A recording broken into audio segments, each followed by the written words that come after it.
of all the luck. So she says, we're going to move down lower.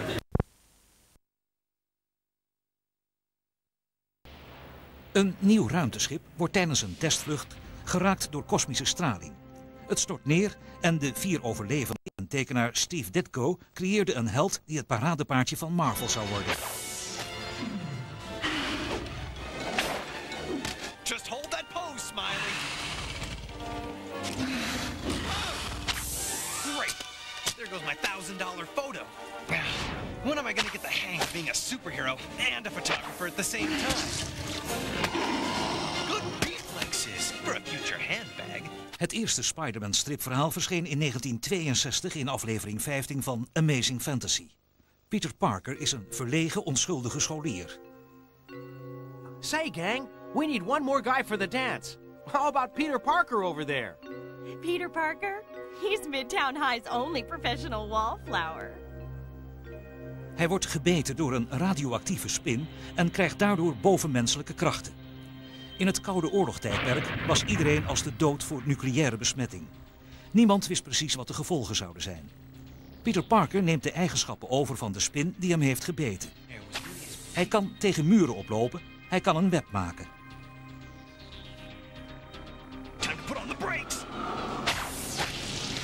En hij kan een veelvoud van zijn eigen gewicht optillen. Peter doet er eerst nogal luchtig over en probeert geld te verdienen met zijn gaven. Hij treedt op als The Amazing Spider-Man. Hij voelt zich niet moreel verplicht aan zijn medemens en laat een dief ontsnappen. Maar zijn lievelingsoom wordt vermoord door diezelfde dief. That face. It's the fugitive who ran past me. The one I didn't stop when I had the chance. His failure to act now had allowed his uncle to die. And he vowed that he would never, from that point on, allow that to happen to anyone else. Toen besefte Peter dat grote kracht gepaard moet gaan met grote verantwoordelijkheid. Dat werd het motto van Spider-Man. Een motto dat aansloot bij het rebelse anti-establishment gevoel van de jeugd in de jaren 60. Spider-Man was like the average man superhero. Hey, I'm the hero, remember? He might be fighting with a supervillain, and during the fight, he'd develop an allergy attack. Or he'd get his costume torn and he had to leave because he wouldn't want anybody to see who he was. Out of webbing! Way to go, Spidey. And he worried about making money. He never had enough money, and he had an aunt who was always ill. Look at these bills. And here I am thinking of things to buy for myself. She's been like a mother to me for years. And sometimes he was torn between. He had to run off to save the world because something bad was happening, but at the same time his aunt needed some medication, and if she didn't get it, she might die. I loved little problems like that. Of course, I stayed awake nights trying to figure out how to solve them. Vanwege zijn insectachtige eigenaardigheden wordt Spider-Man gewantrouwd en gevreesd door zijn omgeving, de politie en de pers.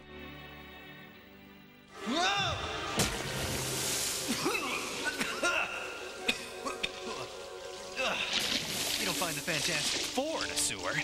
Spider-Man turned all of the superhero conventions on its head.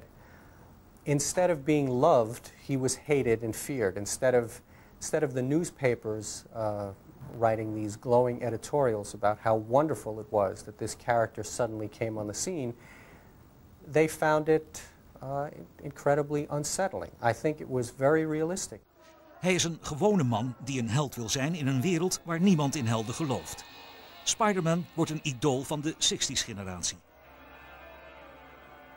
Every kid I've spoken to, kid who are now in their 30s and 40s, 50s, have said that they learned how to cope by watching Peter Parker cope. That a joke is a better way to respond than throwing a brickbat at somebody. Naast Spider-Man had Marvel nog veel meer kleurige superhelden. Door hun populariteit leefde de hele stripboekenbranche weer op. Zo had je Thor, de dondergod uit de Noorse mythologie. Hij kreeg een nieuw leven in het 20e eeuwse Manhattan. Je had Daredevil, de man zonder vrees, een blinde superheld. En Iron Man, de technologische evenknie van de moderne ridder. En Silver Surfer. The power cosmic is mine. Silver Surfer werd in 1966 op papier gezet door Stan Lee en diens tekenende collega Jack Kirby. Silver Surfer was een idealistisch wezen van een verre planeet verbannen naar de aarde. I wanted him to comment about the world, about the Earth, the way somebody from outer space might comment who was seeing the Earth the first time and would wonder, this is such a wonderful planet. Why do you people have war? Why do you have crime? Why is there hatred and greed? Do not lose hope, Alicia. To be alive is to believe in miracles. De oorlog in Vietnam escaleerde. Er waren rellen op universiteiten en ongeregeldheden in stedelijke ghetto's. Silver Surfer was een lichtpuntje voor de 60s-generatie. When I would go to speak at colleges, they said he has sort of a Christ-like feeling because he's all good and all noble, and yet humanity persecutes him and doesn't understand him. And I fell in love with the Surfer. Wat veel bijdroeg aan het succes van de Surfer was de tekenstijl van Jack Kirby, de belangrijkste en invloedrijkste tekenaar in de geschiedenis van de superheldenstrips. Jack Kirby, up until then, most comics, if you look at the frame of each panel, was shot very direct, very straight on, very film school 101. You know, just set the camera up on a tripod, leave it, and let the people interact. And what Jack did is throw everything in your face, made a hand. He did all that stuff, things exploding, people running, all the dynamics you see in the movie, all taken from Jack. Jack really started pushing the envelope as far as camera angles and adding the perspectives and twisting perspectives. Bigger than life. He was the man. Well, Stan was the man and Jack was the king. Yeah, Jack King Kirby. Ook Stan the Man Lee had grote invloed op het uiterlijk van het verhaal. He would say, you can't do enough foreshortening shots. I used to say, well, I figured one on every 2 pages is the most they should do. We should do them in every panel. Because what you got to do is defeat the two-dimensional look of a comic strip. Stan Lee en zijn collega's bij Marvel zetten personages neer die hun krachten eerder als een vloek beschouwden dan als een zegen. Het laatste waar ze zin in hadden was erop uitgaan om de wereld te redden. Maar de creatie die uit de allerdonkerste spelonken van de menselijke psyche voortkwam was de Incredible Hulk.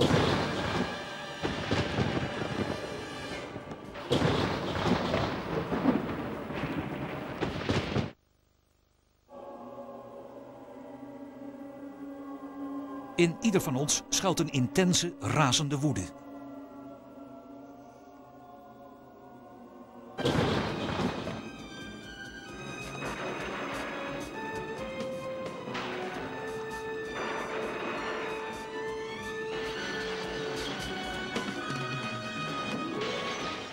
Geïnspireerd door de aloude verhalen over Frankenstein en Dr. Jekyll en Mr. Hyde, verzonnen Stan Lee en Jack Kirby in 1962 The Incredible Hulk. He was like this huge-looking beast, but inside of him was really David Banner, and you know, and he didn't mean to be that way. But the beauty about it, the fact that you see this harmless creature trying to help people, but society assumed him being some kind of a murderer, some kind of ferocious creature. Het verhaal van de Hulk begint met de kleine David Banner die wordt mishandeld. Als hij opgroeit wordt hij de ontdekker van Amerika's geheime wapen, de Gamma-bom.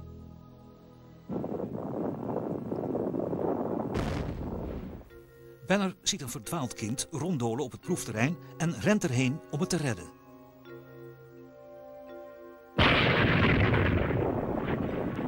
De gammastralen die vrijkomen bij de explosie veranderen Banner in een beest dat al zijn opgekropte woede tot uitbarsting laat komen. Die tweeslachtigheid leidt in de serie tot de ene conflictsituatie na de andere. De overdreven keurige volwassene en het kind in zijn binnenste dat zich met overweldigende kracht ontpopt als een monster. De arm der wet is vastbesloten om de Hulk te pakken. Hij vormt tenslotte een gevaarlijke bedreiging voor de samenleving. Maar toch is hij een sympathiek wezen. Een man die weer beest is geworden en toch verlangt naar rust en acceptatie. The Hulk had character, he had passion. And it's something that just got to come from the superhero himself. Like when I did the Hulk with passion, and I brought that out. That's what made the Hulk the real Hulk. In de eerste serie verhalen veranderde Banner bij zonsondergang in een monster, zoals weerwolven doen. Na verloop van tijd werden zijn transformaties in gang gezet als hij geagiteerd raakte. Alsof deze pathologisch geremde man geen enkele emotie aankon zonder zijn zelfbeheersing te verliezen. Door de jaren heen veranderde de Hulk van een razend monster in een dommig wezen dat met rust gelaten wil worden, in een slimme maar nukkige bruut en daarna zelfs in een gespierde, intelligente actieheld. The Hulk was an intelligent human being. People didn't realize that. It takes superheroes extremely intelligent to deal with societies. But the Hulk is basically a modern folklore hero. Everyone loves the Hulk. Because I used to be on the set filming. I used to be in full makeup. Children come on the set. They would come up and they would say to me, I love you.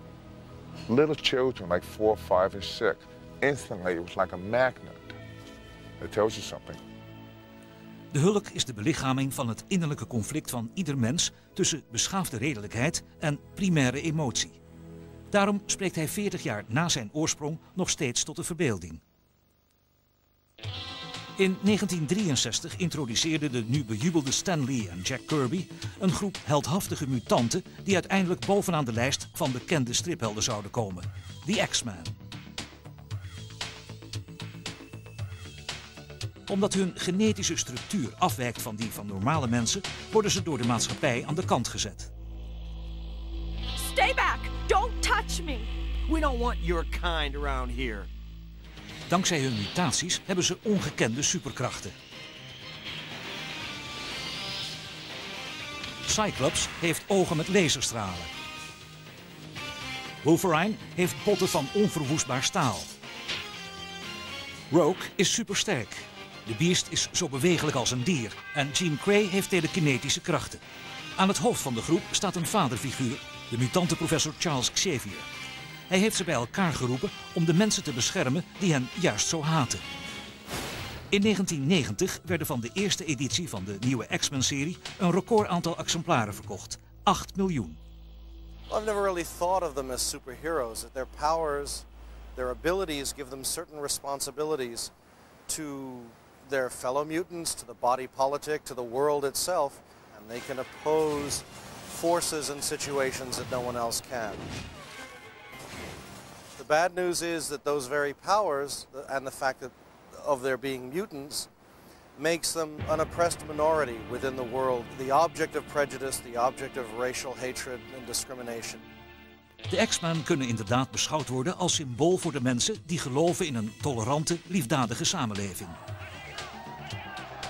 The X-Men spoke very strongly to its age about alienation, about the realities of being a teenager, of being a minority, of trying to make your way in a world that doesn't understand you and doesn't give you any credit for the good things and gives you too much grief for the bad.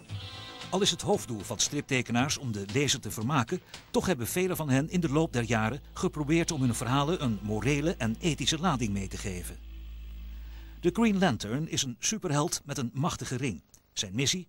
Patrouilleren door het supergalactische stelsel en buitenaardse wezens van allerlei plumage benaderen en assisteren.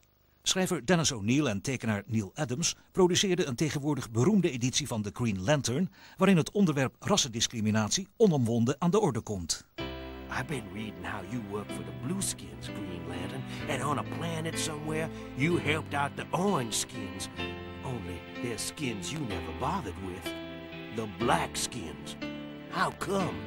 Answer me that, Green Lantern. I can't. What we wanted to do was to wake people up, particularly kids, 11, 12, 13, 14-year-olds, on the assumption that if they are aware of these problems early enough, as they are becoming educated, as they are learning to think, they will think about these problems. That will be part of the mix. In 1971, toen de hallucinogene rage op zijn hoogtepunt was, haalde Stan Lee Peter Parker, alias Spider-Man, erbij in een spraakmakend antidrugsverhaal. It's like I'm drowning, falling, dying inside. It must be the pills. Harry, something's wrong. I never should have left him alone. De driedelige serie werd afgekeurd door de Commerce Code Authority, een onafhankelijke brancheorganisatie. Reden? Er kwamen drugs in voor. I left off the seal of approval. We had commendations from every parents-teachers organization, from every church and religious group, from everybody. De jaren 60 werden de jaren 90 en de stripverhalen groeiden mee, terwijl ook de lezers steeds ouder werden. The only way I could tell was by the fan mail. Suddenly, instead of letters coming in that were written in crayon or in pencil, they were written in ink, and they were typed, and they were literate. And this was so exciting. De lezers veranderden en de wereld werd steeds gewelddadiger. Nieuwe schrijvers en tekenaars hebben nu de neiging om hun superhelden duisterder en harder te maken. En ook de slechterikken worden steeds slechter en gewelddadiger.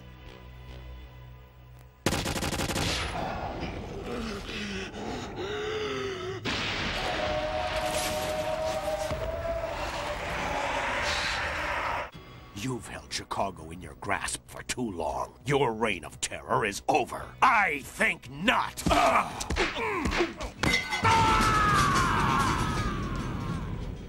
Veel van de schrijvers die de nieuwe golf populaire superhelden scheppen, werken buiten de bestaande regels en zonder goedkeuring van de Commerce Code Authority. Daardoor worden de grenzen van seks en geweld flink opgerekt. Maar hoe je het ook wendt of keert, van zulke stripboeken gaan er duizenden over de toonbank. Savage Dragon, een creatie van striptekenaar Erik Larsen, is een politieagent uit Chicago met een haaienkop en een gemene uitstraling. I'm kind of looking for something to bridge that gap between stuff that's specifically for adults, and I read serious material, and the people who go, I just like, you know, big guys who hit each other over the head with giant refrigerators and junk like that. Erik's tekeningen zijn soms gruwelijk, maar toch houdt zijn superheld zich aan de morele gedragscodes.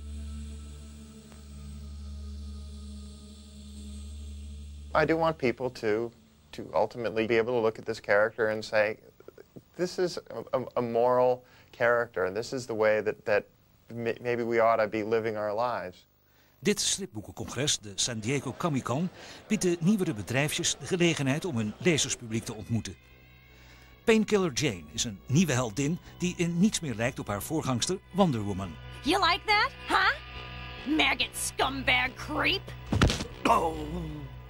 I guess she's sort of like a super anti-hero. She's a tough chick. I think the trend right now is just, you know, whenever the kids meaning any kid between, you know, 5 and 45, you know, they decide what's cool and what's popular. And you have to sort of go with that kind of flow. Alles moet kunnen in de jaren 90. De seksuele uitstraling van deze nieuwe vrouwelijke krijgers is heel aantrekkelijk voor het hoofdzakelijk mannelijke lezerspubliek. Witchblade is nog zo'n schaars geklede, misdaadbestrijdende fakes die razend populair is in Amerika. Her appeal to most people is that she has emotion, she has feelings. She's got a great body, she's beautiful.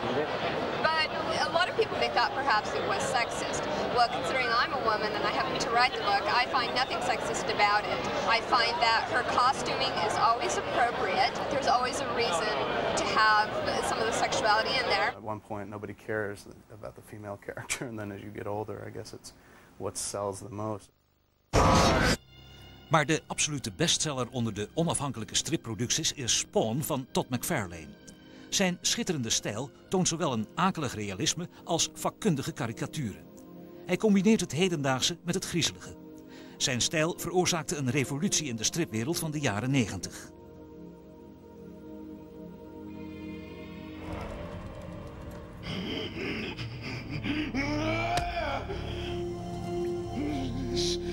It's me. What's happened? Who am I?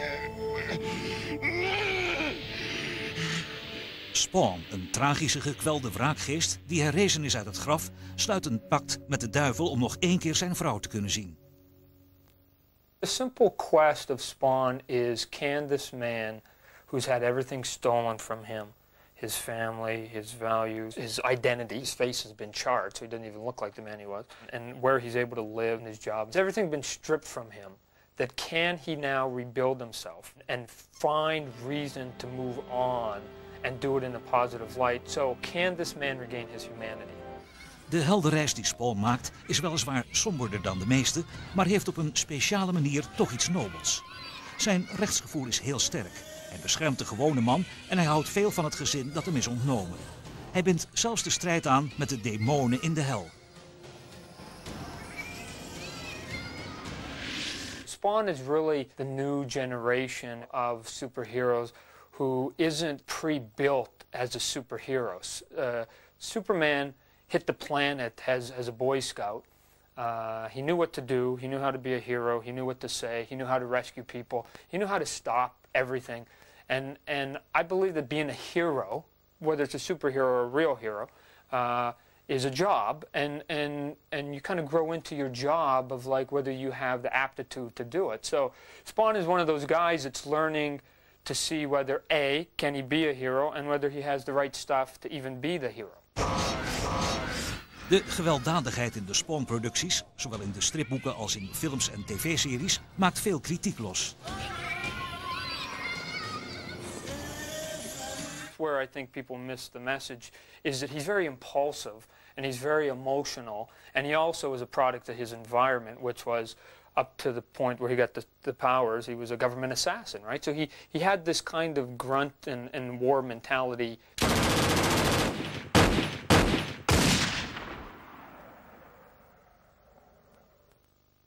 When he reacts, his instincts are a little bit more violent, obviously, than Superman.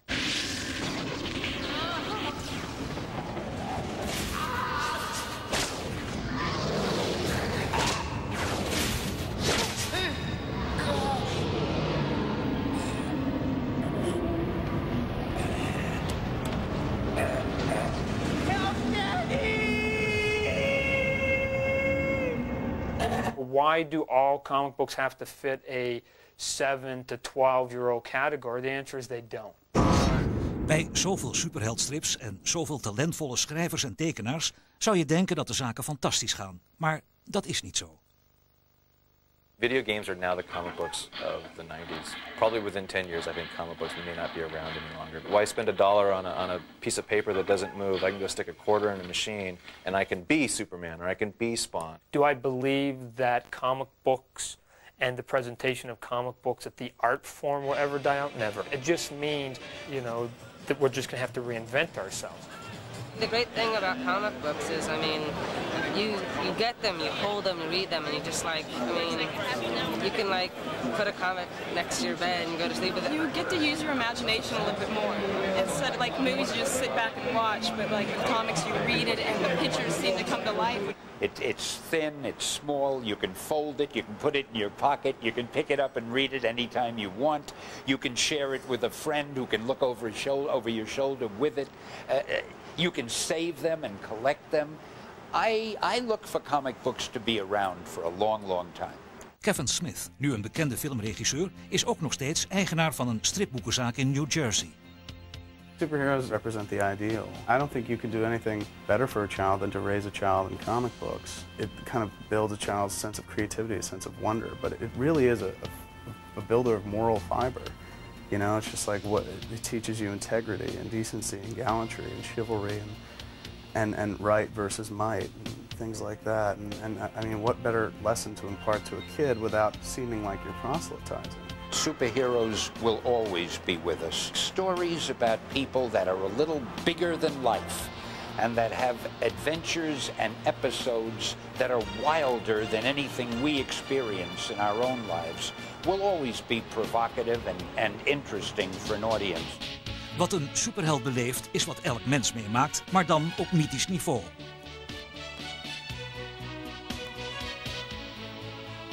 Zij worstelen net als wij met het leven, maar op grotere schaal. Ze kennen dezelfde ambities en verlangens als wij.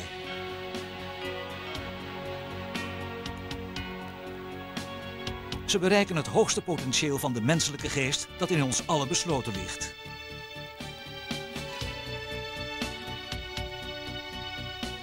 Grote mythische helden zullen nooit verdwijnen.